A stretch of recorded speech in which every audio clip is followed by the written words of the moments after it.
I want to talk a little bit about, you talked earlier about how you were married at such a young age. What led to that? Was that a decision that you made yourself? Did you follow, No, it was my parents' decision. Okay.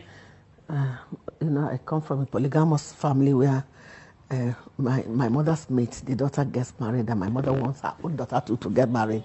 And then the one that presented himself then, they said I couldn't wait for my love. I was forced into marriage. That's it. Yeah. And what was the experience like being married so young? It was horrible. But our own time was a time where you don't have to decide who marries you. Your parents could arrange it. Your cousin, anybody can arrange the marriage, and once your parents have accepted it, you are in for it. Yes. Was it an experience where you grew into loving your husband, or would you say it was more of just a companionship? Well, both.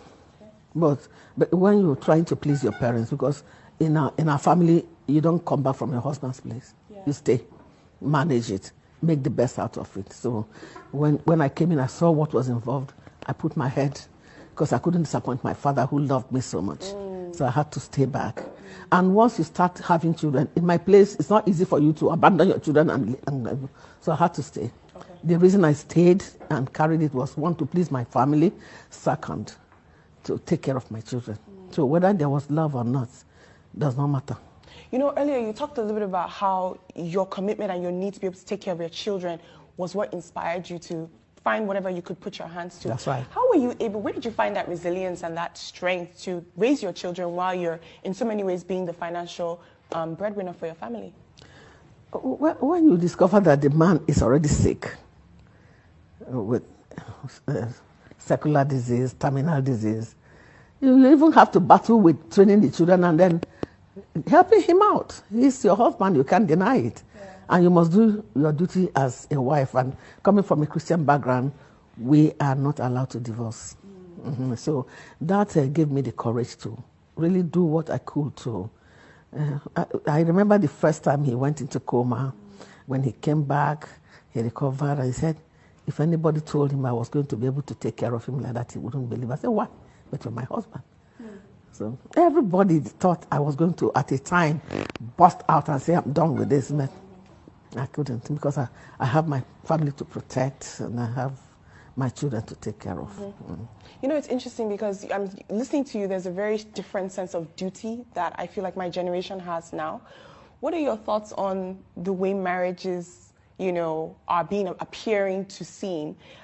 Do you feel like there's some room for change, or do you prefer this new generation where people have their own agency to pick and choose how they marry? That is not marriage for me. That is just relationship that could be broken anytime. But for me, marriage is forever, till death do us part. And I don't care what I meet in it. And that's the way I brought up my children, and that's what I'm looking out for. And by God's grace, with prayers, it's working out for me. I watched them, and there was a time I went to UK to see my daughter, and then my daughter behaved. So I said, I don't know why you, Choma, should behave like that. The husband said, no, mommy, Choma did not do anything. I felt so ashamed of myself. Yeah. Easy. So what we have today baffles me. And I feel for the children that they are giving birth to, because I don't know how they will learn something better from their parents. Right. So we are praying for this generation and the generation to come.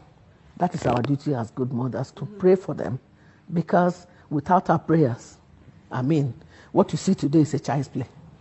In future, it will be worse. And that's what we don't want to hear. I don't want my generation yet to come to ever have that kind of problem. So I start today to pray for it. Right. Very insightful.